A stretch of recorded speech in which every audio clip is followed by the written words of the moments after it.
bien comprendre la volonté de Dieu avec des mots qui sont faciles pour nous. Dieu ne parle pas le même langage que nous. Vous savez, Dieu, il est très haut, lui. Hein. Il a un autre langage. Mais Dieu essaie de s'adapter à notre langage. Il utilise quelque chose qui est commun, que nous avons tous ensemble. Qu'est-ce que nous avons ensemble? Nous les humains. Vous ne savez pas? Nous les humains, on a quelque chose qui nous réunit tous. Je ne parle pas de notre corps. Bon, le corps, il est différent. Il y a des jaunes, il y a des rouges, il y a des noirs. Il y a toutes sortes de couleurs. Ce n'est pas ça. Il y a quelque chose qui nous lie tous ensemble. Dont l'Éternel utilise comme langage. Vous savez c'est quoi? C'est l'amour. L'amour. Ah ben oui. Nous sommes ici, vous êtes venus ce matin, parce que c'est lui qui vous a invité pour les visiteurs. Vous êtes venus parce que vous lui avez fait confiance. Vous l'aimez aussi. Un ennemi, si vous invite quelque part, vous ne l'irez pas. Quelqu'un qui ne vous aime pas, vous n'irez pas. Vous allez dire, oh, peut-être qu'il est en train de me tendre un piège, vous n'irez pas. Et si vous allez, vous aurez des méfiances. Ici, l'Éternel utilise son langage de père pour nous parler. Il utilise l'amour. C'est pour cela que Jésus, quand il est venu, il n'a parlé que des paroles d'amour. Voyez, voilà le message que Dieu nous envoie à travers son amour. Je vous aime tous, autant que vous êtes. Dieu ne nous trie pas. Dieu nous prend tous comme nous sommes là. Vous savez pourquoi? Parce que c'est lui qui nous a créés. Il t'a créé toi, même si tu t'es dit, je suis le mieux estimé de la famille, je ne suis pas brillant, on dit même tout ce que je touche, je l'abîme ou je les casse. Ça, c'est les hommes qui disent ça. Mais pas Dieu. Dieu ne le voit pas comme ça. Si Dieu t'a créé, ça veut dire qu'il t'a aimé. Tu penses quand les parents ils ont leurs enfants, qu'est-ce qu'ils font? Ils aiment leurs enfants, c'est le fruit de leur amour. Nous sommes aussi le fruit de l'amour de Dieu. Lorsqu'il nous a créés, il a dit une chose. Créons l'homme à notre image. C'est ce qu'il a dit. C'est ce qui est écrit dans les Écritures saintes. L'homme doit être notre image. Quelle image? C'est ce que je vous ai dit tout à l'heure. L'image de l'amour. C'est pour cela que l'amour est plus fort que tout. L'amour est capable de pardonner. L'amour est capable de supporter. L'amour est capable d'aller au-delà des limites. Rappelez-vous, un disciple de Jésus a demandé à Jésus, combien de fois dois-je pardonner? Qu'est-ce que Jésus a répondu? Jésus lui a dit, 77 fois 7 fois. Mais oui, on peut pardonner que lorsqu'on a l'amour. Quelqu'un qui n'arrive pas à pardonner, il n'a pas l'amour en lui. On va dire, l'amour de Dieu n'est pas en lui. Ou l'amour de Dieu ne s'est pas encore développé en lui. Ou l'amour de Dieu est étouffé en lui. Celui qui a l'amour de Dieu, même s'il n'est pas croyant, il est capable de pardonner. Ce n'est pas seulement l'Église qui nous apprend à pardonner. Dès notre enfance, c'est la première des choses que les parents font. Ils enseignent leurs enfants à pardonner. Ah bien, les parents voient, et nous les parents, je parle des parents qui ont des enfants, quand tu vois les enfants grandir, on sait voir déjà comment l'enfant sera plus tard. Il y a des enfants qui sont très rancuniers. Il y a des gens qui sont rancuniers, hein. C'est leur nature. Ils portent les corps qui fait que sa nature, ils n'arrivent pas à pardonner. Il y a des gens qui supportent peu l'injustice. Il y a des gens qui ne supportent pas qu'on les critique. Il y a des gens qui ne supportent pas qu'on le frappe. Il y a des gens qui ne supportent pas qu'on l'écrase. Il y a des gens comme ça. Oui, mais il y a d'autres qui supportent. C'est la nature. On est différents les uns les autres. D'ailleurs, c'est ce qui fait l'harmonie des hommes. Imaginez-vous si on était tous pareils. Ce serait comment? On est différents les uns les autres. Regardez une femme et un homme quand ils se rencontrent.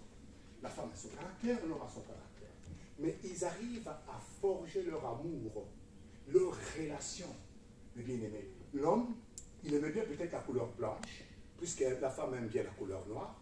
De temps en temps, l'homme met du noir pour faire plaisir à sa femme. Vous voyez, cher bien-aimé, c'est ça l'amour. Vous voyez l'aboutissement de l'amour.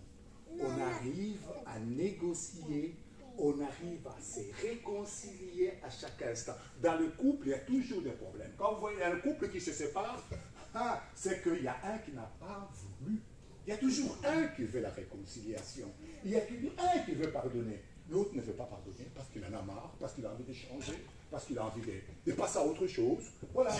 Mais s'il y a vraiment l'amour, vous savez, alors on se supporte et on se pardonne. Voilà. Aujourd'hui, c'est un troisième dimanche de l'Avent. L'époque de l'Avent, pour ceux qui le savent, c'est la période où nous apprenons des choses, où on nous rappelle des choses qui ont été dites dans le passé. En somme, comme Dieu devait venir sur cette terre en tant qu'homme, qu'est-ce qu'il a fait? Il a fait une préparation. Qu'est-ce pour envoyer Jésus? Dieu a dû préparer, comme la maman, avant d'accoucher, quand elle sait qu'elle est enceinte, elle commence à préparer la chambre de son futur, de son bébé. Maman va voir au magasin le vêtement de son bébé. Maman va acheter une poussette, elle va acheter des biberons. Elle prépare sa maternité. Dieu a fait la même chose pour Jésus-Christ. Suivez-moi. Qu'est-ce qu'il a fait Dieu? Il a envoyé des messagers pour préparer la venue de Jésus. En fait, c'est ce qui nous est enseigné en cette période de l'Avent. J'aimais bien l'Avent. L'Avent, c'est le rappel des choses, des promesses de Dieu qu'il avait données autrefois à ses serviteurs. La Bible nous donne beaucoup de choses que Dieu avait dites dans le passé. On peut revenir là-dessus un petit peu. Dimanche passé, c'était le premier dimanche de l'Avent, ensuite le deuxième, ici c'est le troisième. Donc, on a eu le premier dimanche de l'Avent où Jérémie, le prophète de Dieu, parlait de ce que Dieu allait faire. Que David, le roi, Dieu lui donnera un descendant qui a été comme David, mais spirituellement. Il a désigné Jésus qu'il allait régner comme son père David. Ça, c'est Jérémie qui l'a dit. Et nous savons que Jésus est venu sur cette terre. Puis, le dimanche d'après, nous avons eu, dimanche passé, on nous a parlé, dans cette même préparation, on nous a parlé de la lumière qui luit dans les ténèbres. Et que les ténèbres n'y a pas accès. Et c'est ce que vous avez eu dimanche passé, si vous vous en souvenez. Alors, on a expliqué que Jésus-Christ était cette lumière qui devait venir sur la terre pour éclairer les hommes. Alors, on a parlé de sources. Il y a plusieurs sources de lumière que Dieu a. Mais on a fait allusion, par contre, sur le plan naturel, de ces sources de lumière qui est tout autre que le soleil. Si vous vous souvenez, on a dit que le soleil, il est très très loin. Il a des milliards de kilomètres. Personne n'a accès au soleil. Mais personne ne peut changer le cours du soleil. Tu ne peux pas dire que le soleil, maintenant, aujourd'hui, je fais que le soleil se lève à 8 heures. Non. Le soleil se lève tous les jours à 6 heures et il se couche tous les jours à 6 heures. Ça dépend de là où tu te trouves, du globe. Alors, on a dit que la lumière de Jésus-Christ était comme ce soleil. Le soleil, la vitesse du soleil est la vitesse la plus élevée. La vitesse du soleil est plus vite que les sons. C'est ce qu'on a appris dimanche passé. Il dit, le soleil, qu'est-ce qu'elle fait? Même s'il y a des vides, la lumière passe. Elle n'est pas arrêtée par le vide. La lumière éclaire les hommes. Et Jésus est cette lumière.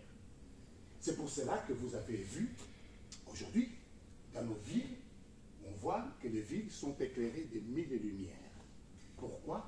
Parce que nous nous disons, il y a des fêtes qui s'approchent. En fait, ces lumières, pour nous dire, nous ne sommes plus dans les ténèbres, nous avons la lumière. En fait, c'est un message que nous ne comprenons même pas. Les contemporains ne comprennent pas. Ils le font sans le comprendre. Qu'une lumière s'est allumée dans les ténèbres. C'est pour ça qu'on a parlé de lumière dimanche passé. Et cette lumière, mes bien-aimés, elle est là, elle nous éclaire. Mais il n'y a pas qu'une seule lumière, il y a plusieurs lumières. Vous voyez? Plusieurs couleurs. C'est l'effet, c'est dit, c'est la fête. Jésus-Christ, aujourd'hui, c'est le troisième dimanche de l'Avent. Mais cette fois-ci, l'apôtre patriarche, il veut que nous sachions, mais comment est-ce que Jésus est venu? Qui était le dernier à préparer la venue de Jésus? Le dernier prophète de la loi, il s'appelait Jean le Baptiste. Vous avez déjà entendu parler de lui. Jean le Baptiste était un homme exceptionnel. Certains disent de lui qu'à la fin, il n'a un peu pas fait les choses qu'il lui fallait. Mais aujourd'hui, à la lumière de la parole d'aujourd'hui, je me rends compte que Jean le Baptiste était un meilleur, était un homme très puissant. il avait des yeux perçants. Quand il parlait avec une force. Et les gens étaient convaincus, même mieux que nous à notre époque. Ah oui, oui, oui, oui, oui. Oui. Jean-Baptiste est venu comment? Il provient d'où, Jean-Baptiste? Jean-Baptiste est le descendant des tribus des Lévi. Tribu de Juda plutôt. Juda et puis Lévi. Il vient du royaume de Juda. Vous savez, après la mort de Salomon, le royaume d'Israël était déchiré en deux. À un côté, on a eu le royaume d'Israël et de l'autre côté, le royaume de Juda. Le royaume de Juda était resté attaché à la maison mère. Ils étaient restés attachés aux descendants de Salomon. La Bible nous dit qu'Israël, entre-temps, ils ont été attaqués par les ennemis et tous, ils ont été déportés. Ça veut dire que tout le peuple d'Israël ont été déportés. Et il est resté que la tribu de Benjamin et de Juda. Et eux, ils ont fait le royaume qu'on appelle le royaume de Juda. C'est pour cela qu'on parle des Juifs. Ils viennent de là. Et Jésus vient de ce royaume-là, de Juda. Et Jésus est le descendant des tribus de Juda. Comme Lévi. Nous voyons maintenant que les Lévites, c'était un tribu que Dieu s'était choisi. Une tribu que Dieu s'était choisie. Quand Dieu a donné des provinces à chaque fils de Jacob, Dieu a dit, je voudrais qu'une seule tribu m'appartienne.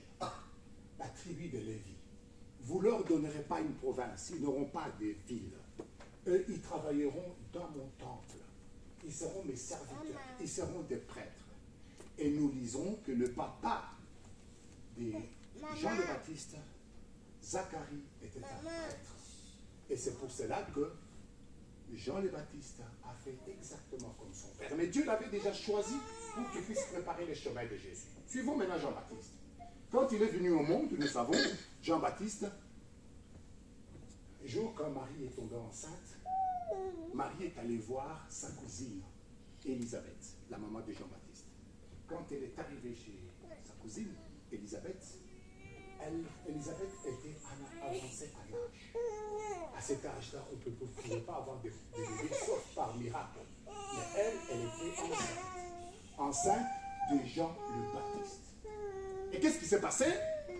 Quand Marie est arrivée chez Élisabeth, le bébé de Marie a bougé, le bébé d'Élisabeth aussi a bougé.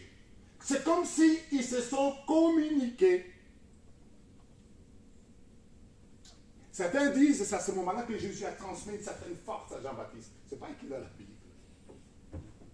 Et Jean-Baptiste est venu au monde. Et comment est-ce qu'il a fait, Jean-Baptiste? Quand il est venu au monde, il n'a pas commencé à prêcher à l'âge de 12 ans, 13 ans, 15 ans, 20 ans. Il a attendu l'âge de 30 ans pour commencer à prêcher, quelque temps avant Jésus-Christ. On dit de lui, il est allé dans le désert. Il a vécu un moment dans le désert. Et quand on voit les déserts, Jésus est passé aussi par les déserts.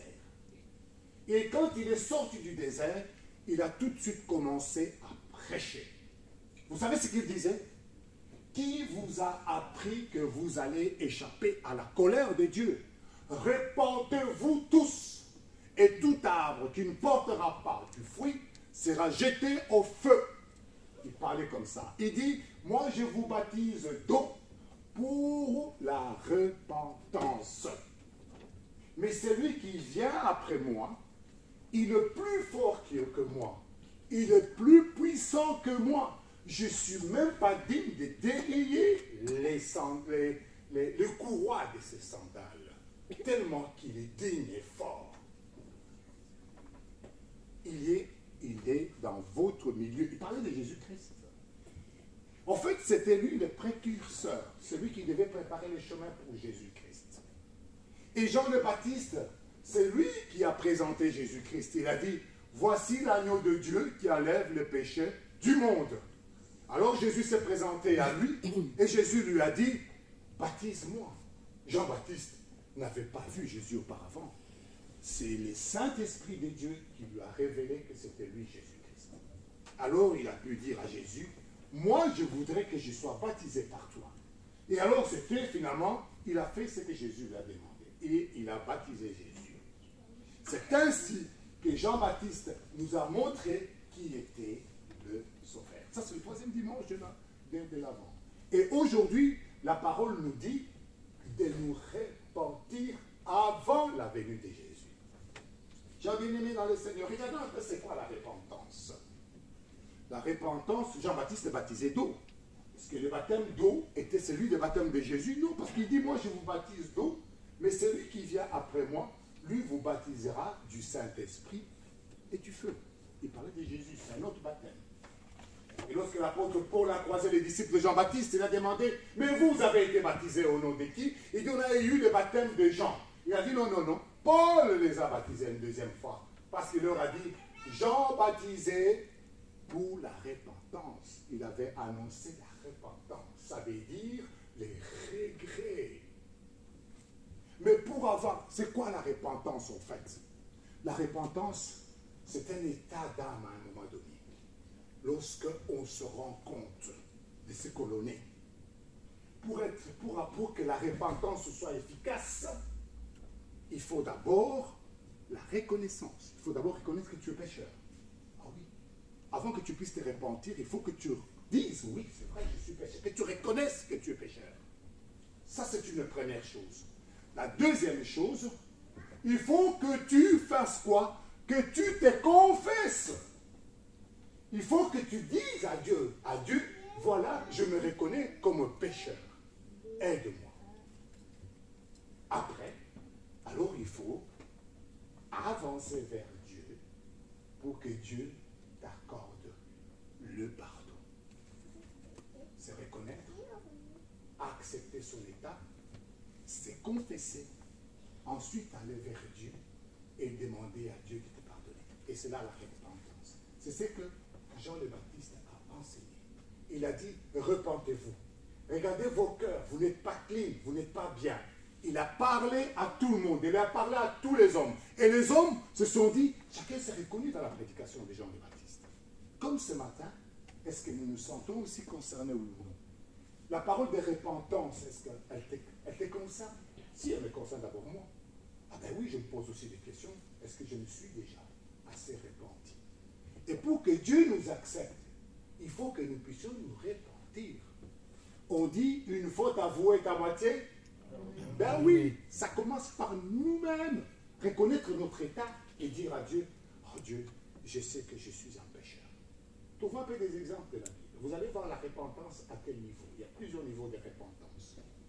Jésus était une fois avec ses disciples. Voilà, il voit les gens lui ramener une femme. On dit à Jésus, tu vois cette femme qui a commis l'adultère. On vient de la surprendre. C'est pas qu'on nous a dit, on vient de la surprendre. D'après la loi de Moïse, elle doit être lapidée. Qu'est-ce que tu en penses? Et Jésus, il dit, oui, elle doit être lapidée. Mais est-ce que vous êtes parfait? Est-ce que, je l'ai dit avec mes mots, est-ce que vous n'avez jamais rien fait? Vous savez ce que Jésus a fait? Pendant que cette femme pleurait parce qu'elle savait qu'elle allait mourir. Ça, c'était Satan. Les gens qui étaient avec lui avaient des pierres, des grosses pierres pour la tuer. Parce qu'elle avait commis l'adultère. Mais Jésus voyait les cœurs de tous ces gens-là. Ils n'étaient pas parfaits. Qui est parfait parmi nous? Je vous ai dit, nous portons un corps qui est un corps de la terre. Dès que tu te lèves le matin, tu respires déjà, tu commences à pécher. Ah oui, quelqu'un ne peut pas dire, moi je ne pêche pas. Non, non, non. On pêche des milliers de fois par jour. Vous savez ça? On pêche en pensée. On pêche avec des paroles. On pêche avec les actes.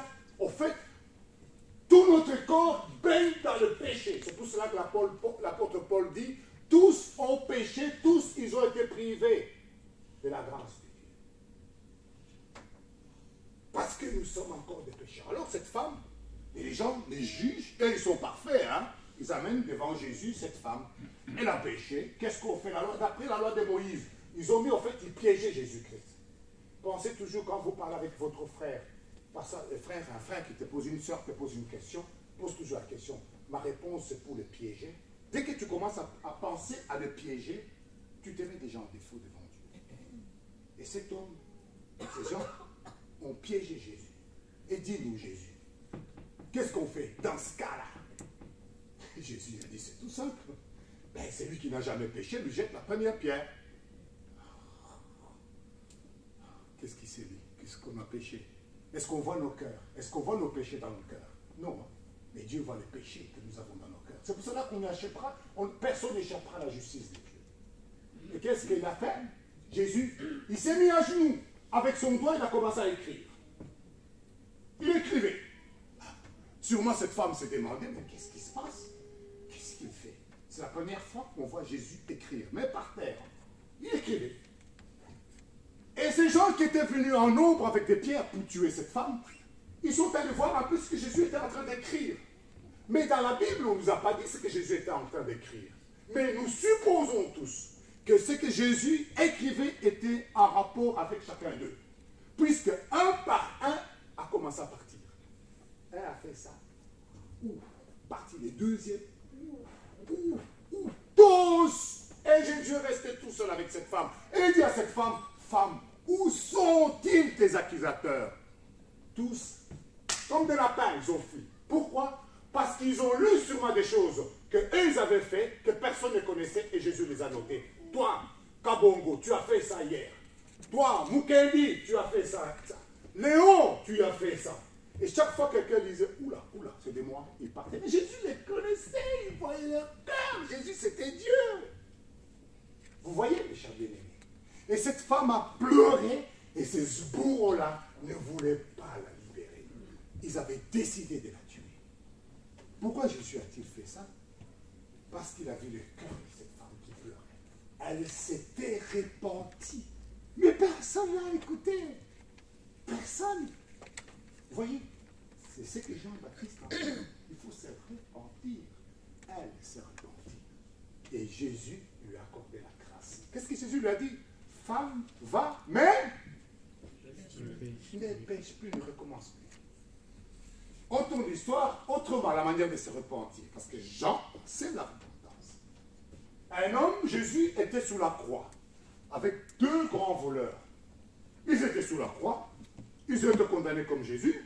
Et alors, un des voleurs dit à Jésus, mais en fait, toi, je l'ai dit avec mes mots, au fait, toi, c'est Jésus qui faisait des miracles, tu as fait beaucoup, tu as même ressuscité des morts.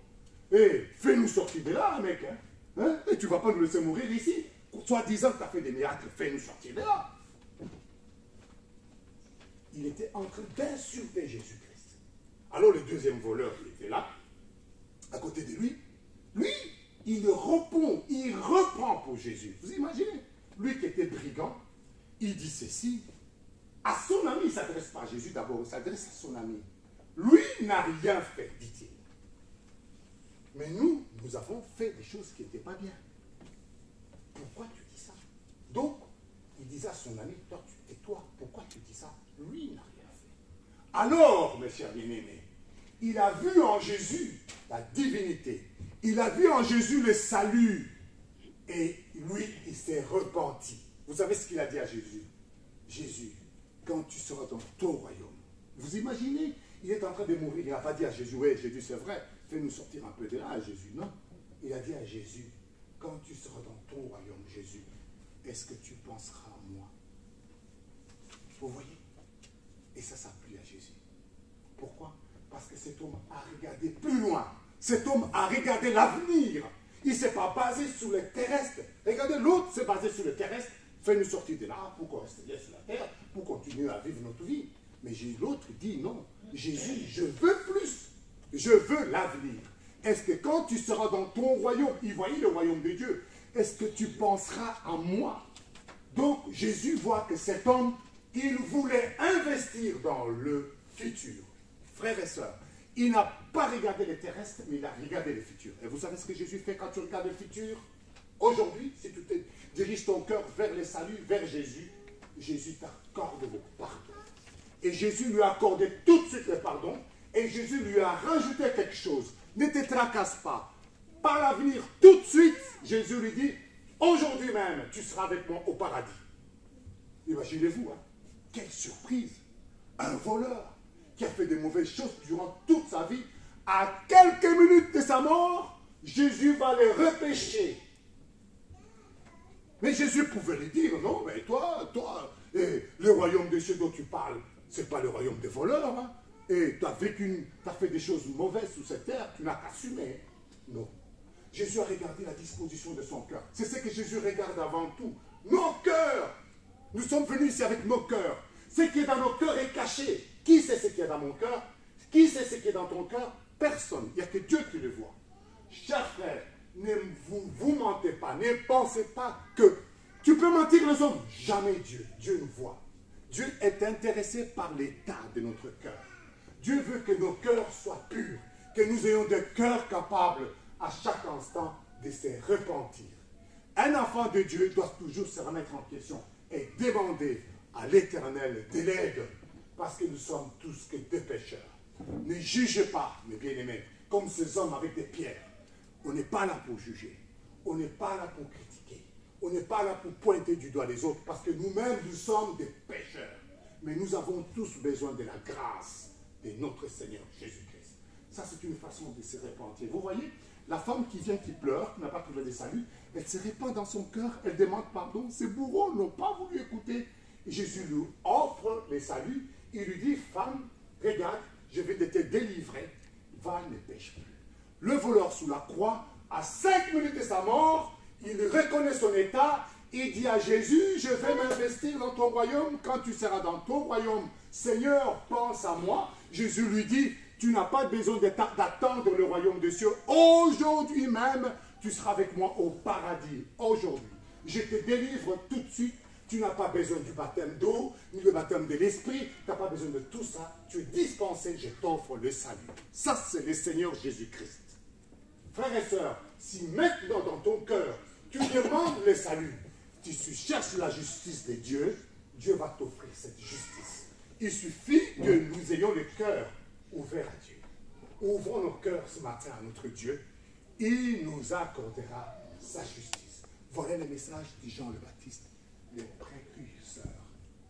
Celui qui est venu annoncer, c'est la bonne nouvelle que Jésus-Christ, si nous regrettons tous tout ce que nous avons fait jusque-là, il est capable de nous pardonner. Jean le Baptiste a baptisé d'eau. Vous savez pourquoi il a utilisé l'eau? Il pouvait utiliser autre chose. Il pouvait juste se limiter à la prédication. Il a utilisé l'eau. Vous savez pourquoi? Parce que dans l'ancienne alliance, pour être pur, après qu'on t'ait pardonné, après que tu es passé par les temps, les gens allaient se laver pour montrer qu'ils étaient purs. Et prenons l'exemple pour terminer du roi du Naaman, le grand serviteur du roi de la Syrie. C'était un homme très fort et un vaillant combattant. Il a rapporté des victoires pour son roi. Mais il était malade. Il avait la lèpre. Il ne savait pas quoi faire. Un jour, il a conquéri des gens dans une ville. Il les a amenés chez lui. Mais parmi ces gens-là, il y avait une jeune petite fille. Cette fille, elle travaillait là, en Syrie, là où ils étaient ramenés. Et alors, la jeune fille a dit à sa maître, à sa patronne, il dit, vous savez, chez nous, en Israël, nous avons un prophète qui est très puissant, le prophète de Dieu vivant. Lui, il est capable de guérir la maladie de cet officier. C'était comme un général. Alors la femme est allée dire à l'officier, vous savez quoi, la petite fille nous a dit que chez eux, tu peux recevoir de l'aide, disons, un grand prophète qui peut te guérir. Ah, lui dit, oui, vous êtes sûr? Il est allé demander au roi de la Syrie, est-ce que tu me permets d'aller en Israël me faire trouver un homme qui est capable de m'aider? Apparemment, il soigne ceux qui sont malades. Alors le roi lui dit, ben vas-y, hein, mon général, je vais juste te faire une recommandation. Alors tu iras voir le roi des Samaries et lui peut te permettre à ce que tu sois guéri. Il écrit une lettre. Et le général, avec ses hommes, partent en Israël. Et qui est-ce qu'ils vont trouver? Ils vont trouver le roi de la Samarie. Et le roi, furieux, il dit, mais pourquoi est-ce qu'on t'envoie chez moi? Mais moi, je ne suis pas un bon Dieu, moi je ne suis pas le bon Dieu. Moi je n'ai pas la vie, les droits des vies et des morts sur les gens. Pourquoi est-ce qu'on m'envoie chez toi? Ah non, c'est pas moi. Moi je suis... Et puis quand Élisée a appris ça, Élisée a demandé à son roi, envoie-moi cet officier-là. Eh bien, on a dit à l'officier, voilà, vas-y, il va chez le prophète Élisée. Il est arrivé chez Élisée, vous savez quoi? Élisée n'est pas sorti pour lui dire, bon voilà, général, tu es malade, je vais prier pour toi. Il ne s'est pas mis à genoux, il n'a pas mis sa main sur la maladie de ce roi pour prier, demander l'aide de Dieu. Il n'a pas fait. Il a dit, il a envoyé son serviteur, il a dit, il va dire au général là, Naaman, si c'est Naaman là, qu'il a se jeter 7 fois dans le Jourdain, c'est bon.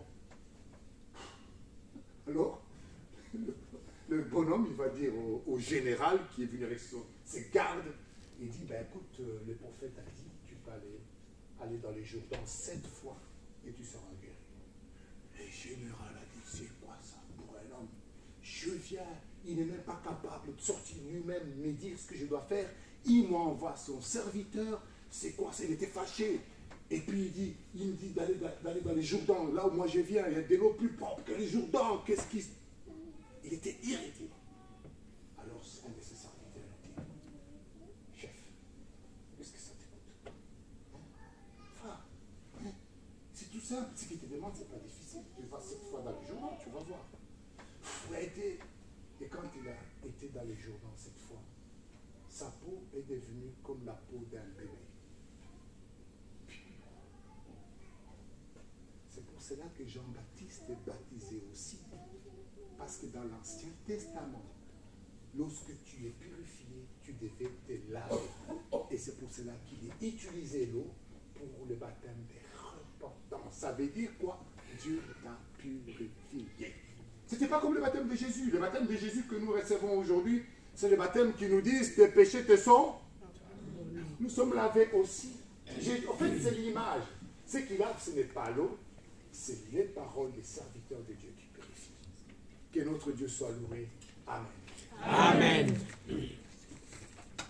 L'heure avance et nous voulons aller manger. Nous sommes venus pour écouter la parole de Dieu, mais aussi pour aller manger. Oui ou non? Oui. Parce que s'il n'y avait pas à manger, je pense qu'on serait fait tous ici. Bon, la chorale, préparez-nous un chant, s'il vous plaît. Et je vais rappeler notre prêtre Raphaël, que vous ne connaissez pas beaucoup. Est-ce que vous le connaissez ici à Verviers? Il est déjà venu prêcher ici à Verviers? Oui, hein. Je ne me souviens pas. Il y a combien d'années? Allez, j'appelle notre prêtre à venir de ça.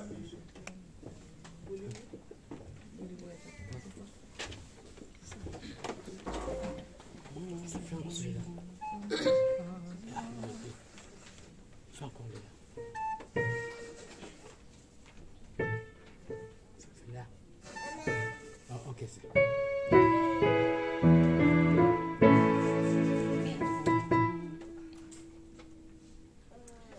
Bolingo ya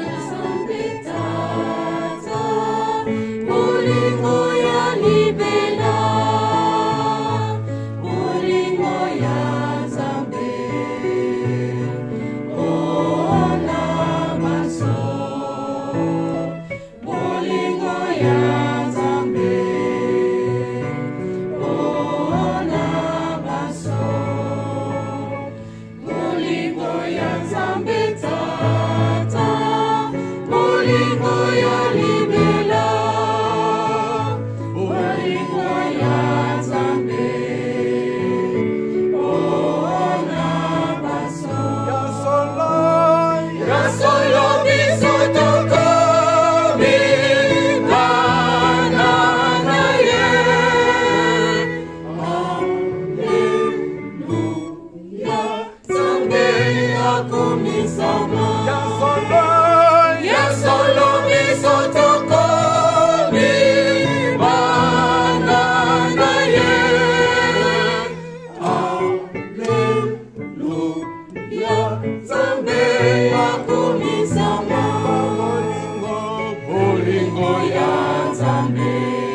à travers son serviteur, notre district évangéliste, qui est aujourd'hui la voix de Dieu qui est créée dans les déserts comme Jean-Baptiste Hervé dit. Cette voix dans les déserts, mes bien-aimés dans le Seigneur, nos cœurs sont dans les déserts parce que nos cœurs avaient besoin de ces paroles. Parce que quand on est dans les déserts, on ne cherche pas la première chose qu'on a besoin. Ce n'est pas de l'or, ce n'est pas de l'argent, ce n'est pas des diamants, mais on a besoin de l'eau. Et c'est aujourd'hui notre district évangéliste nous a donné, c'est la parole de Dieu. Et dans cette parole, on a parlé de Jean-Baptiste, mes bien-aimés dans le Seigneur. Quand je regarde le parallélisme entre Jean-Baptiste et nous, il y a quand même des choses qui nous ressemblent aussi. Parce que le district a parlé de Jean-Baptiste, quelqu'un que Dieu a appelé, Dieu a choisi pour le servir. Mais bien aimé dans le Seigneur, quand nous regardons dans les livres de Jérémie, Dieu a appelé Jérémie, il a dit, je t'ai choisi avant que tu sois dans le ventre de ta mère et je t'ai mis comme prophète. Et quand nous allons dans les livres des Romains aussi, l'apôtre Paul parle de Dieu qu'il a mis à part pour être son serviteur. Nous aussi, mes bien-aimés dans le Seigneur, nous sommes élus aussi par notre Père Céleste, avant même que nous soyons dans ce monde, mes bien-aimés dans le Seigneur, Dieu nous avait déjà choisis. On parle de l'élection. Quand il y a élection, il y a devoir. Et nous, mes bien-aimés dans le Seigneur, nous pouvons nous poser la question, c'est pourquoi notre Père Céleste nous a appelés? Et la réponse est dans le livre de 1 Pierre chapitre 2, verset 9. Nous sommes la race élue par Dieu. Nous sommes des sacrificateurs royaux. C'est pour annoncer les vertus de notre Père Céleste. Les vertus, mes bien-aimés dans le Seigneur, nous sommes appelés à faire connaître le Seigneur Jésus-Christ. Parce qu'on parle des périodes d'avant. Les périodes d'avant, si les gens dans les temps attendaient la venue du Messie, nous attendons le retour de notre Seigneur Jésus-Christ. Jean-Baptiste a annoncé Jésus-Christ aux gens qui ne le connaissaient pas. Et pourtant, Jésus était là, mais les gens ne le connaissaient pas. Aujourd'hui aussi, dans le monde bien-aimé dans le Seigneur, les gens ne connaissent pas Jésus-Christ. Ils ne savent même pas que Jésus-Christ reviendra. Et c'est à nous maintenant, mes bien-aimés dans le Seigneur. Nous sommes les Jean-Baptiste d'aujourd'hui. Nous devons annoncer, mes bien-aimés dans le Seigneur, les gens que le Seigneur Jésus-Christ arrive. Jean-Baptiste, il a parlé du Seigneur Jésus-Christ. Il a parlé de la lumière. Il a parlé aussi de l'agneau de Dieu. Aujourd'hui, notre district évangéliste nous a montré l'importance de la lumière. Car la lumière sort quelqu'un de l'ignorance pour l'amener à la connaissance. La connaissance, mes bien-aimés dans le Seigneur, nous fait que nous puissions faire le bon choix dans notre vie. Et le district évangéliste a montré quelque chose. Au lieu de choisir des choses visibles qui n'ont qu'une durée limitée, on nous demande de choisir des choses invisibles. Un enfant de Dieu n'est pas là pour les choses matérielles, mais il est là pour le salut de son âme. Nous aussi, mes bien-aimés dans le Seigneur, nous devons nous battre pour le salut de nos âmes. Que ces paroles restent dans nos cœurs jusqu'au retour de notre Seigneur Jésus-Christ. Amen. Amen. Quelle belle prédication. Merci, cher prêtre. Et je vais retenir deux choses. Permettez que je revienne là-dessus, parce que c'est important. Il a dit que nous sommes les Jean-Baptiste qui propagent la parole de Dieu dans le désert. Ah ben, le désert, il a dit, qu'est-ce qu'on trouve dans le désert? Dans le désert, la nuit, il fait très froid et la journée, il fait chaud. Et dans le désert, les gens les cherchent qui sont dans le désert, ils font tout pour quitter le désert. Hein. Parce que dès qu'on est perdu dans le désert, on n'a pas de boussole, on peut tourner en rond comme ça. Et dans le désert, parfois, il y a des choses, tu es loin, tu as l'impression, quand tu regardes, on appelle ça des mirages. En fait, c'est notre cerveau qui travaille comme ça. Tu as l'impression qu'il y a une voiture qui arrive. Et pourtant, il n'y a rien. Et puis tu peux regarder, tu dis, ah, c'est de l'eau, c'est dans le désert. Ça se passe comme ça. Et mes bien-aimés, nous qui vivons sur cette terre, nous sommes dans le désert. Nous sommes trompés par des choses qui viennent de nous-mêmes. Donc, nous devons quitter le désert. Ça veut dire quoi? Quitter le monde, comme il a dit. Mais voyons un peu le monde. C'est quoi le monde? On parle parfois des choses du monde, des choses du monde, des choses du monde. Vous savez ce que c'est les choses du monde? Les choses du monde, c'est ce que nous avons. Qu'est-ce que nous avons dans le monde? Nous avons des chaussures. Sont mauvais les chaussures? Vous avez tous les chaussures, non? Ouais. C'est les choses du monde. Les choses du monde, c'est des beaux vêtements que vous portez. Vous êtes tout beau, vous êtes tout belle. C'est les choses du monde. On en a besoin. Les choses du monde, c'est la voiture. Qui a une voiture ici? Tout le monde a presque une voiture. Les choses du monde, c'est vos GSM. Vous les avez?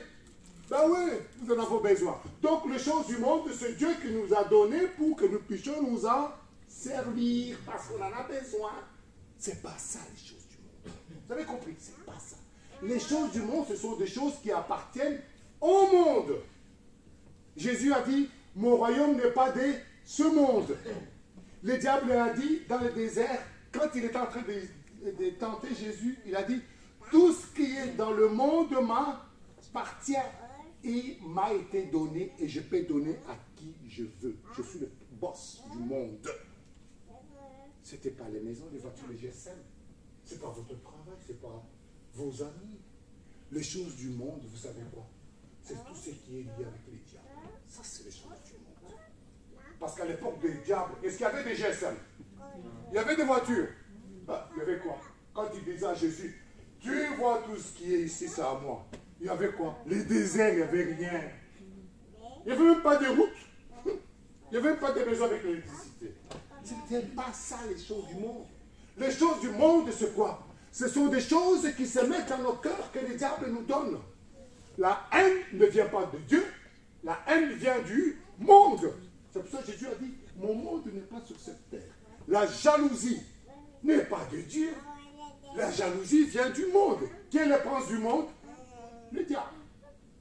C'est pas Dieu. C'est parce que Jésus a dit ça, c'est pas à moi. Les choses du monde, vous savez c'est quoi? C'est la colère. Les colériques ne rentreront pas dans le royaume des cieux.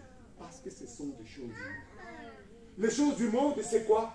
C'est tout ce qui est mal. C'est pourquoi Jésus a vaincu le mal. Tout ce qui est mal, c'est ça que vous devez savoir. C'est ça les choses du monde. Jésus a vaincu le mal. Sachez-le maintenant. Votre travail, ce n'est pas les choses du monde. Votre voiture, ce n'est pas les choses du monde.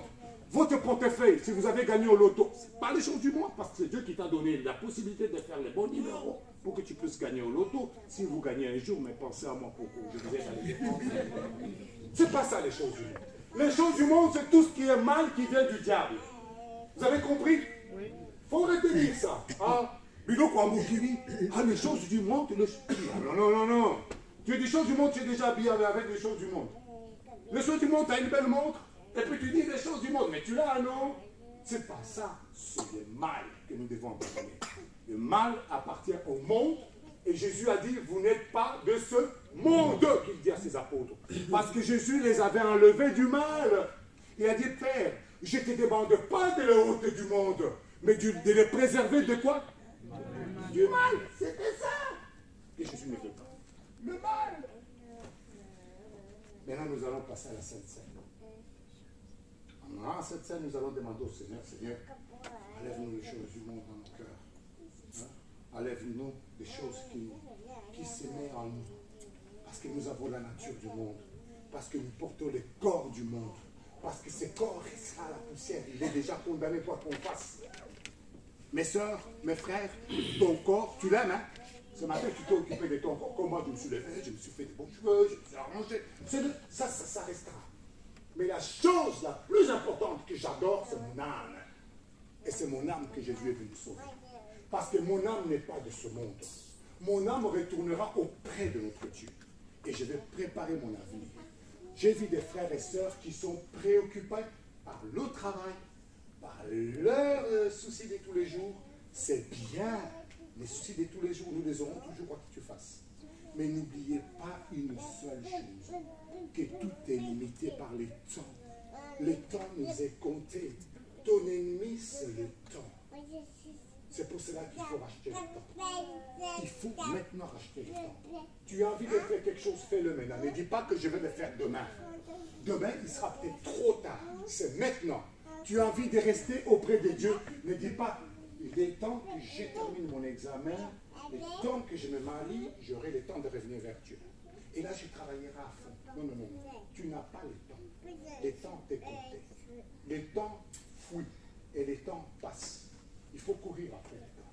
Et nous, maintenant, nous allons face à la Sainte Seine. Nous allons demander au Seigneur, Seigneur, voilà, donne-nous ce qui vient du ciel. Donne-nous ce qui vient de toi. Donne-nous ce qui vient de ton monde à toi, pour que nous puissions les garder dans nos cœurs pour l'éternité. Alors nous allons chanter tous ensemble les cantiques numéro 9. Le numéro 9.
Père qui es aux cieux, que ton nom soit sanctifié, que ton règne vienne, que ta volonté soit faite sur la terre comme au ciel.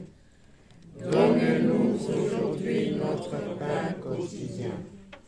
Pardonne-nous nos offenses, comme nous pardonnons à ceux qui nous ont offensés. Ne nous induis pas en tentation, mais délivre-nous du mal. Car c'est à toi qu'appartiennent, dans tous les siècles, le règne, la puissance et la gloire. Amen. Par mission reçue de mon apôtre, mon monde, je vous annonce la bonne nouvelle. Au nom de notre Seigneur Jésus-Christ, le Fils de Dieu vivant, vos péchés vous sont pardonnés et la paix du ressuscité soit avec vous. Amen. Amen. Merci, bon Père, d'avoir effacé le faute, le péché que nous avons regretté. Et tu as vu notre degré de repentance. Nous les avons, Père, souvenus que nous avons péché. Il y a des péchés que nous ne souvenons même plus, mais que tu effaces par amour pour nous. Cher Père, merci de nous avoir envoyé Jésus-Christ que nous attendons aujourd'hui et nous nous préparons à cet effet. Merci Seigneur Jésus-Christ que tu es venu pour nous, que tu as porté sur nous nos fardeaux, nos péchés, et tu vas revenir nous prendre pour nous ramener auprès de toi, avec toi pour l'éternité. Merci aussi Dieu le Saint-Esprit d'être actif dans l'Église des apôtres et de pouvoir nous instruire et nous ramener à un niveau de la connaissance qui nous permet de faire la différence entre le bien et le mal. Merci de nous conduire toujours dans la lumière du jour, dans la lumière de Jésus-Christ. Bon Père, laisse-nous maintenant passer à la table avec cette disposition intérieure de notre cœur qui nous montre exactement, Père, les saluts en Jésus-Christ. Tu nous accorderas au-delà de notre prière, au nom de Christ notre Seigneur. Amen. Amen. À présent, nous allons fêter la Sainte Seine.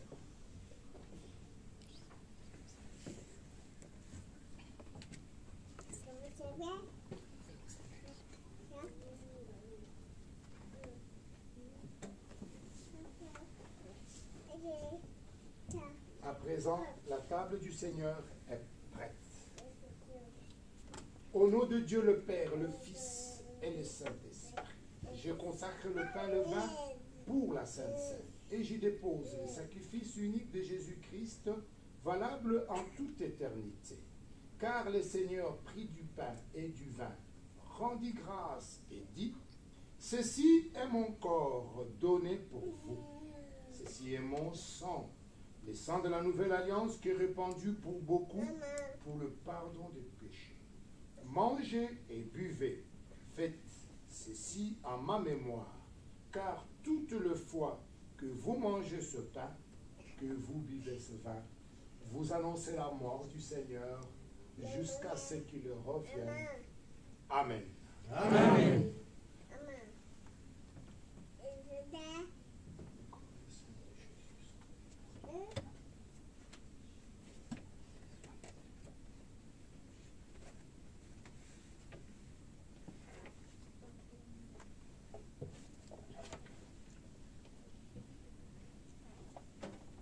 Reprenez place, s'il vous plaît.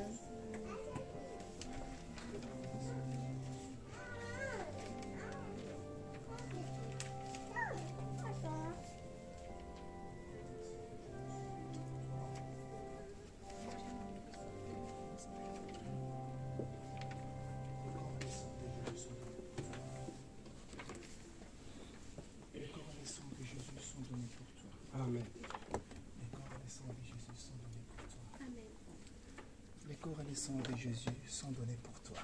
Amen.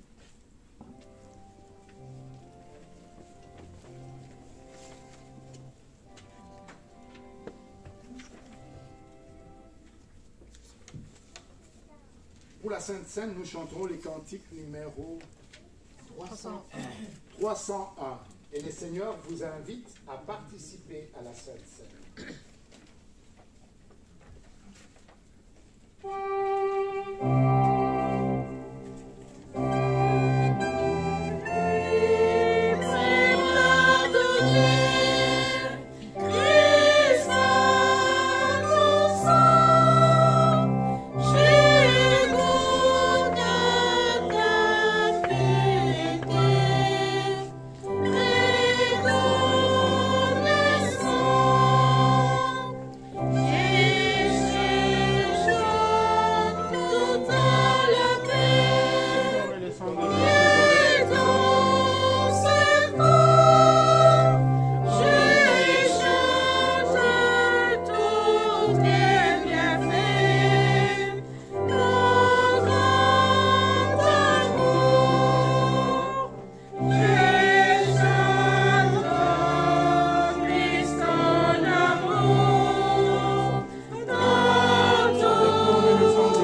viendra où toutes ces souffrances et malheurs passeront.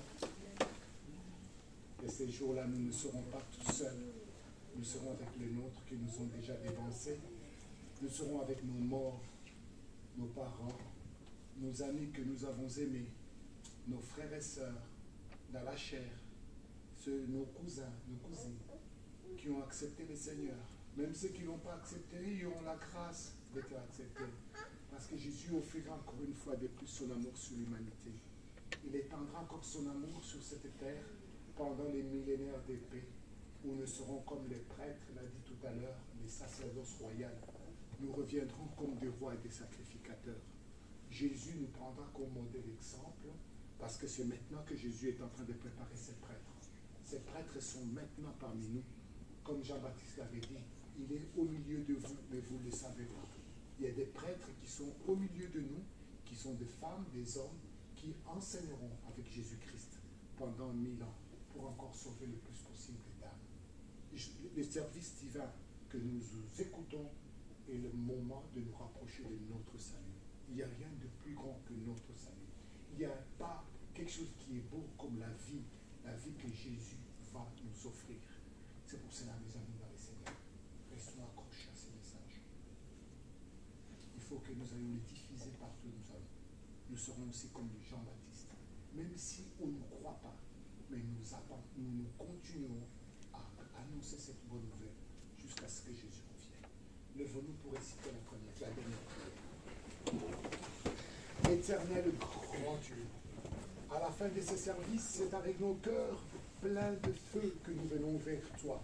Car ton Fils et toi, vous avez allumé le feu dans nos cœurs. Et vous nous avez rapprochés de votre cœur.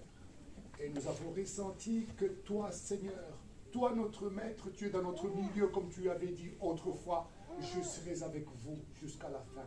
Tu seras avec nous dans les difficultés, tu seras avec nous dans les soucis, dans les peines, tu seras avec nous-mêmes dans le malheur, tu seras avec nous-mêmes dans le péché lorsque nous t'abandonnerons, mais tu seras toujours avec nous parce que tu nous aimes.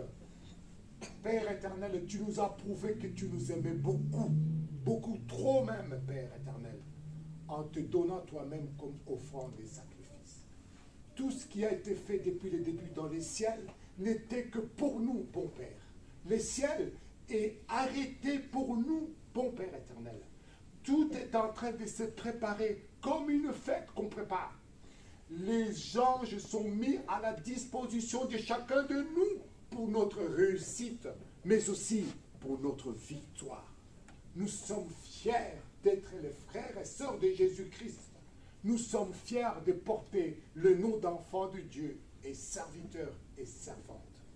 Père éternel, ce que nous sommes, nous ne l'avons pas encore vu, mais le jour viendra, nous nous rendrons compte de ce que nous sommes réellement. Bon Père, de ce que tu as mis dans nos cœurs, de cette lumière que tu as allumée dans nos cœurs, qui personne ne pourra éteindre, Père. Il est comme ce soleil où personne ne viendra éteindre son éclat. Père éternel, maintenant, nous devons reprendre, Père, le cours des choses. Tout à l'heure, nous allons sortir d'ici, nous allons nous réunir pour manger. Bénis-nous, bénis cet après-midi. Bénis les activités qui sont prévues. Nous voulons que toi, ta main soit au-dessus de toutes choses.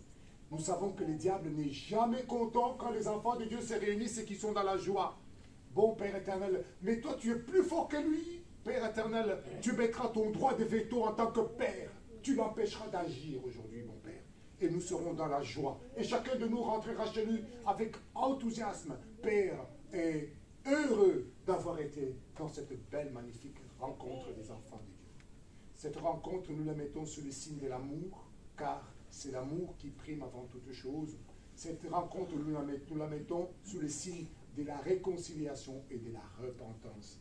L'un ou l'autre peut-être qui ne se parlait plus, l'un ou l'autre peut-être qui ne s'entendait plus. Bon Père, permet qu'aujourd'hui, en ces jours, qu'il y ait cette belle rencontre, cet échange qui nous permet d'être un comme toi tu es un avec ton Fils. Bénis les sacrifices et les offrandes qui ont été faits ici et là et ajoute ta bénédiction là-dessus. Tu nous accorderas au-delà de notre prière. Au nom de Jésus notre Seigneur. Amen. Amen. La grâce de notre Seigneur Jésus-Christ, l'amour de Dieu et la communion du Saint-Esprit soient avec vous tous Amen.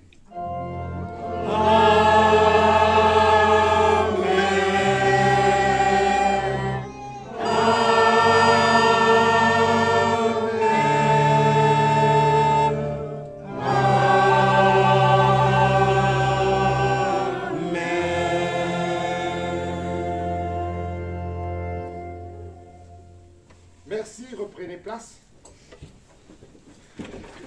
Voilà, je vais de faire ma part du boulot. J'attends juste que ma récompense quand Jésus reviendra. Et je vais laisser notre prêtre à faire chacun son boulot, comme on dit. Hein. Il va vous dire quel est le programme, qu'est-ce qui est prévu et comment les choses vont se faire. Moi, je suis comme vous, je suis un invité.